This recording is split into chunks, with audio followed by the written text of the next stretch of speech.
नमस्कार शेतकरी मित्रांनो, स्वागत आहे तुम्हा सर्वांचं पुन्हा एकदा आपल्या नवीन व्हिडिओमध्ये। आजच्या आपल्या व्हिडिओमध्ये आज आपण 25 शेळी पालन खर्च आणि उत्पन्न याबद्दलची सविस्तर माहिती बघणार आहोत। म्हणजे जर तुम्ही 25 शेळ्या पाळणार असाल तर तुम्हाला त्यासाठी भांडवल किती लागेल, शेड कसं लागेल, किती लागेल, तुम्हाला प्राण्यांसाठी खर्च किती येईल, त्यांना चारा किती लागेल, चाऱ्यामध्ये ओला चारा, सुका चारा किती लागेल, खुराक किती लागेल, खाद्य खुराक चाऱ्याचा खर्च किती येईल, त्याचप्रमाणे त्यांना औषधांसाठी खर्च किती येईल, प्रति शेळी मागं तुम्हाला खर्च किती, त्याचप्रमाणे प्रति शेळी मागं तुम्हाला उत्पन्न किती, उत्पन्नामधून खर्च वजा करून तुम्हाला निव्वळ नफा किती शिल्लक राहील, हा व्यवसाय परवडतो का नाही, असे अनेक प्रश्नांचा आढावा घेऊन या ठिकाणी आपण हा अतिशय महत्त्वाचा उपयुक्त व्हिडिओ आणला आहे। त्यामुळे प्रत्येकाने हा व्हिडिओ शेवटपर्यंत एकही सेकंद न चुकता बघायचा आहे। आणि जे माझे मित्र या चॅनलवरती नवीन असतील त्या सर्वांनी आत्ताच्या आत्ता लगेच आपल्या ह्या चॅनलला आत्ताच्या आत्ता सबस्क्राईब करून बेल आयकॉनला क्लिक करायचं आहे, कारण की आपण लवकरच शेळी पालन आणि कोंबडी पालनसाठी अगदी मोफतमध्ये प्रशिक्षण ट्रेनिंग आणणार आहोत। त्यामुळे लगेच आपल्या चॅनलला सबस्क्राईब करा, बेल आयकॉनला क्लिक करा, म्हणजे नवीन व्हिडिओ तुमच्यापर्यंत पोहोचत राहतील। आणि अतिशय महत्त्वाचं म्हणजे तुम्ही तुमचा जिल्हा या ठिकाणी कमेंट करून नक्की सांगा। ज्या जिल्ह्याच्या जास्त कमेंट येतील मी स्पेशली त्या जिल्ह्यासाठी लवकरात लवकर मोफत प्रशिक्षण आणण्याचा प्रयत्न करेल। त्यामुळे तुम्ही तुमचा जिल्हा कमेंट करायला अजिबात विसरू नका। तर चला आता आपण आजच्या व्हिडिओला या ठिकाणी सुरुवात करूया। तर बघा, 25 शेळी पालन, आता बऱ्याच माझ्या मित्रांनी मला कमेंट केल्या होत्या की 25 शेळ्या पालन जर आपण केलं तर एक अंदाजे आपल्याला खर्च, नफा, उत्पन्न माहिती आपल्याला हवी होती, बरोबर। आता मी तुम्हाला आधीच सांगतोय की आपण हा जो हिशोब आहे, हे जे गणित आहे, हे एक सरासरी अनेक गोष्टींच्या किंवा अनेक माध्यमांच्या आधारे माहिती जमा करून आपण हा या ठिकाणी हे हिशोब काढलेला आहे। पण जेव्हा तुम्ही ॲक्च्युअलमध्ये व्यवसाय करतात त्यावेळेस तुमचं थोडंफार यामध्ये फरक असू शकतो, बरोबर। कारण की जेव्हा आपण प्रत्यक्षात कोणती गोष्ट करतो त्यावेळेस यामध्ये अनेक मोठा फरक दिसायला आपल्याला बघायला भेटत असतो। तरी देखील आपण जर एक सरासरी हिशोब काढला तर बघा, आपल्याला जर 25 शेळ्या पालन करायचं असेल तर आपल्याला एक 25 शेळ्या आणि एक बोकड आपल्याला खरेदी करावं लागेल। आता शेळ्यांचा आणि बोकडाचा रेट तुमच्या मार्केटमध्ये जो चालू असेल त्याच्यानुसार तुम्ही हिशोब करू शकता। आणि मी एक सरासरी 10,000 रुपये एका प्राण्यामागे किंवा एका शेळीमागं पकडलेत। असे आपल्याला 26 प्राणी किंवा 25 शेळ्या आणि एक बोकड आणायचं आहे। तर 10,000 गुणिले 26 तर या ठिकाणी 2,60,000 रुपये आपल्याला काय त्या ठिकाणी प्राण्यांसाठी खर्च येऊ शकतो। हा खर्च कमी जास्त असू शकतो। आता कोणत्या जातीच्या आणल्या पाहिजे, अनेक प्रकारच्या जर तुम्ही बघायला गेलात तर अनेक प्रकारच्या शेळ्यामध्ये अनेक जाती आहेत, गावठी पण आहेत आणि या ठिकाणी हायब्रिड पण आहेत, बरोबर। पण तरी देखील जर तुम्ही बघायचं गेलं तर एक संगमनेरी असेल, उस्मानाबादी, काठेवाडी किंवा मग अशा तुमच्या ज्या लोकल मार्केटमध्ये ज्यामध्ये तुम्हाला वातावरण देखील सूट होतील आणि तुम्हाला मार्केटिंगसाठी किंवा विकण्यासाठी ज्या तुम्हाला सोयीस्कर असेल अशी जात तुम्ही निवडायची आहे। त्यानंतर आपण या ठिकाणी बघणार आहोत की 400 दिवसांचं किंवा 2 वेतांचा खर्च, नफा, उत्पन्न किंवा माहिती आपण 400 दिवसांची बघणार आहोत। कारण की ज्यामध्ये आपले 2 वेते येतील। एक वेत जर आपण बघायला गेलो तर सरासरी 5 महिन्याचा गाभण काळ असतो आणि 1-2 महिने शेळी ही काय भाकड काळ किंवा मग आपण मध्ये गॅप असतो, बरोबर।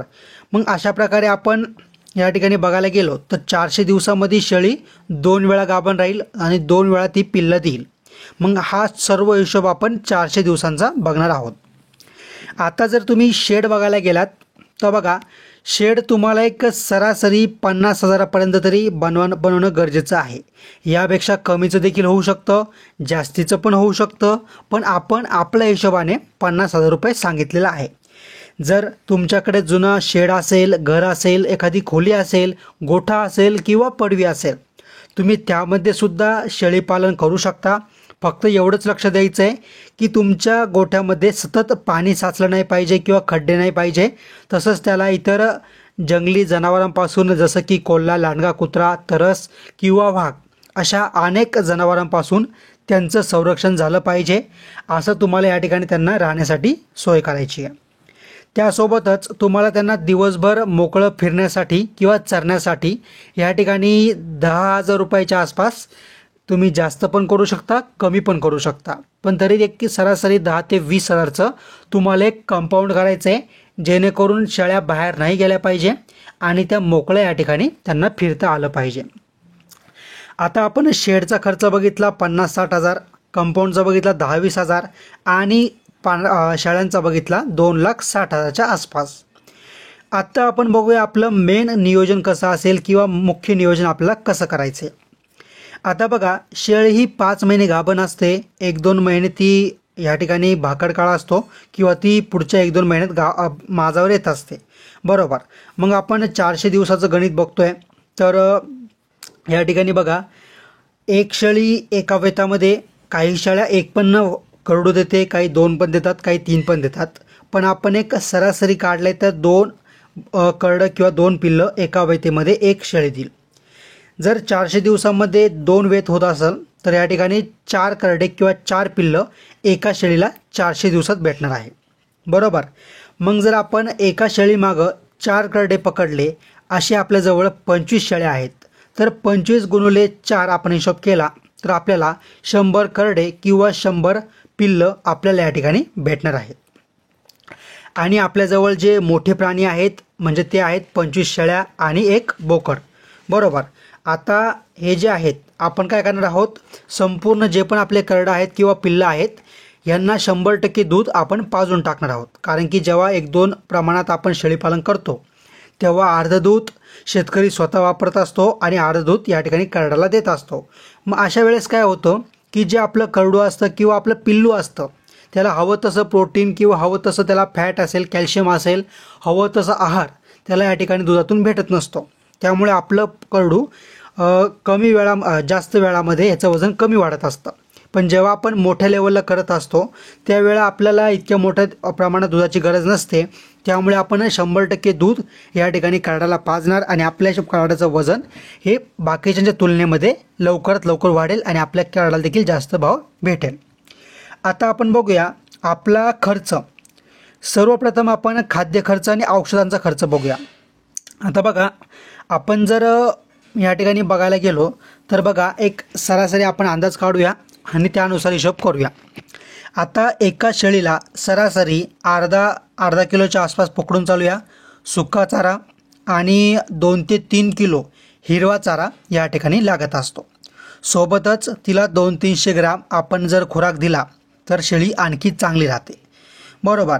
मग जर आपण असा सर्व हिशोब केला आणि प्रत्येक शेळीमागं आपण 2100-2200 रुपये 400 दिवसांचा एका शेळीचा खर्च पकडला तर आपण एक सरासरी हिशोब काढून आणि त्यामध्ये आणखी थोडेफार पैसे ॲड करून असा राऊंड फिगर 55,000 रुपये आपण खाद्य, खुराक आणि लसीकरण असा संपूर्ण खर्च आपण या ठिकाणी धरला, बरोबर. त्याचप्रमाणे आपण 100 करडं किंवा 100 पिल्लं जे आपल्याजवळ आहेत त्यांचा आपण आता खाद्य आणि खुराक खर्च, औषध खर्च या ठिकाणी बघणार आहोत. सर्वप्रथम मगाशी मी जसं सांगितलं की आपण 100% दूध यांना त्यांच्या शेळीचं 100% दूध आपण आपल्या करडांना पाजून टाकणार आहोत.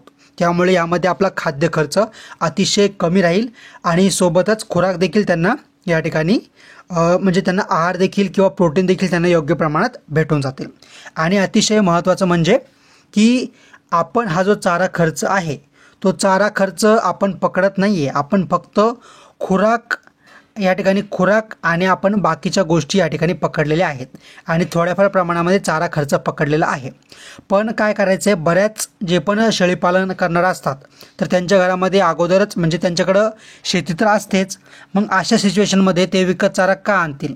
त्यामुळंच तुम्हाला या ठिकाणी शेळीपालन करण्या अगोदर 3 ते 4 महिने कमीत कमी 1 बिघ्यामध्ये तरी चारा लागवड आधीच करून ठेवायची आहे.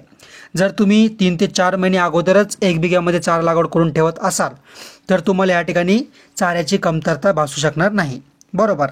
म्हणजे चारा तुम्हाला या ठिकाणी घरचा उपलब्ध झालेला आहे. आता बघा, आपण या ठिकाणी जर करडांचा हिशोब काढायला गेलात तर प्रति करडू किंवा प्रति पिल्लू आपण 1000 रुपये खर्च या ठिकाणी पकडलेला आहे, बरोबर. तर आता बघा 1000 रुपये एका कार्डाला आपण खर्च पकडला आणि आपण हे जे करडू आहे ते 4 ते 5 महिन्याच्या आसपास सांभाळणार आहोत, बरोबर. मग आता 1000 रुपये एक करडू आणि 100 कार्डांचे झाले 1 लाख रुपये.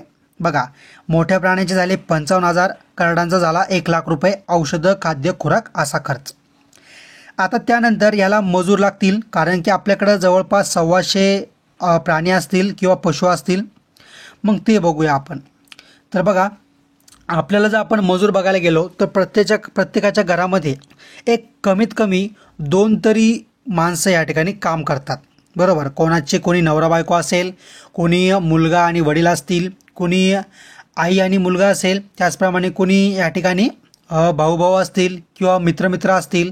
म्हणजे आपण जर एक सरासरी बघायला गेलो तर 2 तरी माणसं प्रत्येकाच्या घरामध्ये किंवा प्रत्येक या बिझनेसमध्ये स्वतःचे असतात. त्यानंतर आपण एक आणखी अतिरिक्त एक माणूस यांसाठी झाडू पोसायला किंवा इतर कामांसाठी आपण जर एक माणूस घेतला 200 रुपये रोजाने, तर 6000 रुपये महिन्याचा तुम्हाला या ठिकाणी मजूर लागेल. आणि आपण जर 400 दिवस म्हणजे जर बघायला गेलो तर 13 महिन्यासाठी जर आपण मजूर बघितला तर या ठिकाणी 78,000 रुपये 13 महिन्याचा याला मजुरी लागेल. त्यामुळे आपण एक सरासरी 80,000 रुपये मजुरी या ठिकाणी पकडलेली आहे, बरोबर. आता आपण हा सर्व खर्च एकत्र करूया. जसं की बघा 1 लाख रुपये आपल्या कार्डांचा खाद्य खुराक औषध खर्च, मोठ्या शेळ्यांचा खाद्य खुराक औषध खर्च 55,000 आणि मजुरी 80,000 रुपये, असे टोटल झाले 2,35,000 रुपये. आपल्याला या ठिकाणी काय झालं तर आपला टोटल खर्च आला. आता आपण या ठिकाणी उत्पन्न बघूया. उत्पन्नामधून आपला खर्च वजा करून आपला निव्वळ नफा बघूया, बरोबर. पण या ठिकाणी बघा आपल्याला आणखी एक उत्पन्न भेटणार आहे जे मी तुम्हाला यामध्ये पकडणार नाही आहे, कारण की ते उत्पन्न आपण एक ग्राह्यच धरत नाही आहे. कारण की बरेच लोक काय करतात की खत घरात वापरून टाकतात. कारण की आपल्याकडं जर 100-125 शेळ्या असेल किंवा प्राणी असतील तर त्यांना मोठ्या प्रमाणात आपल्याला लेंड्या भेटतील, त्यापासून आपल्याला लेंडी खत भेटेल आणि ते आपण विकू पण शकतो. आणि तुमच्याकडे जर शेती असेल तर तुम्ही तुमच्या शेतीमध्ये सुद्धा वापरू शकता. त्यामुळे आपण हा खर्च हे उत्पन्न पकडलेलं नाही आहे, बरोबर. आता आपल्याकडे होते 100 करडं किंवा 100 पिल्लं. आता साहजिकच त्यामध्ये प्रत्येक बोकड निघणार नाही किंवा प्रत्येक पाठ किंवा शेळी निघणार नाही आहे. त्यामुळे आपण एक निम्म्याचा रेशो पकडला किंवा 50 शेळ्या आणि 50 बोकड असा आपण अंदाज पकडला.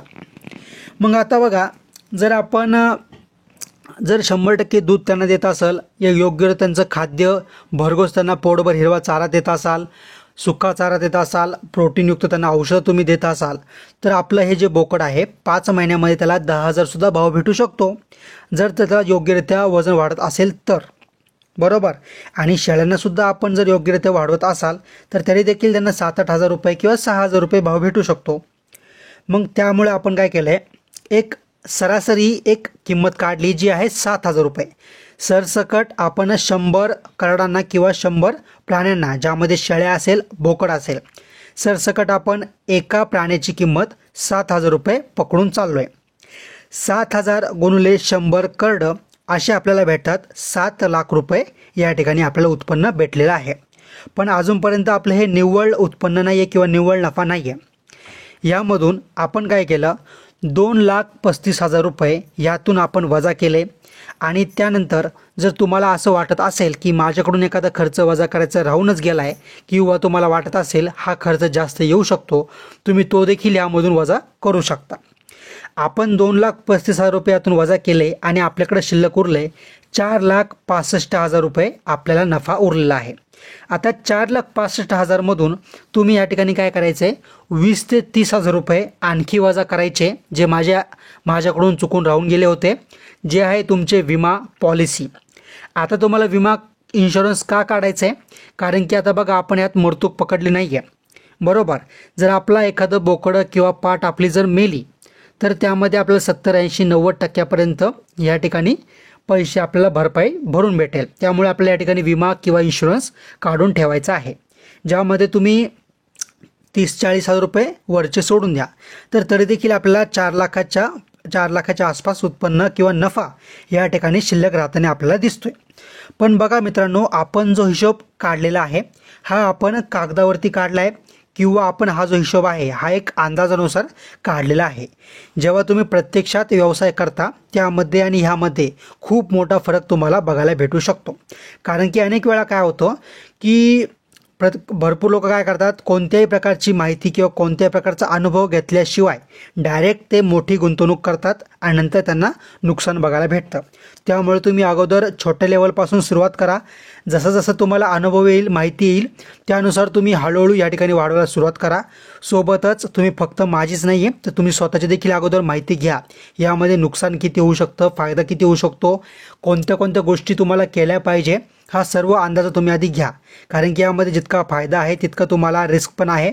पण जर तुम्ही योग्यरित्या हा व्यवसाय करत असाल तर या ठिकाणी नक्कीच तुम्हाला या ठिकाणी फायदा होऊ शकतो।